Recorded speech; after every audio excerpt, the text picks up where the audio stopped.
The Rocket, Ocean View's famous roller coaster, made its final run last Labor Day when the amusement park closed after 72 years. The city has bought the park property and plans to build hotels, apartments, or stores there.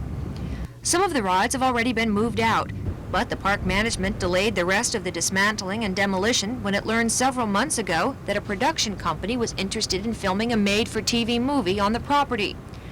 According to the park's manager, the plot of the movie, to be produced by Playboy Incorporated, would include a disaster of some sort to hit the city.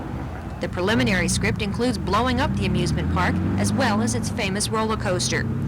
The park's lawyer, Charles Cooper, says the project is still in the talking stages and still needs the approval of the Norfolk Redevelopment and Housing Authority, as well as ABC, the network which would eventually show it to a national TV audience.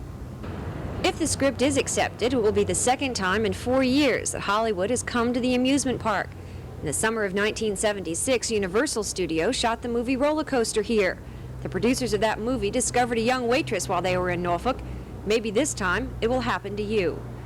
Joan Gartland, Area 10 Eyewitness News, Norfolk.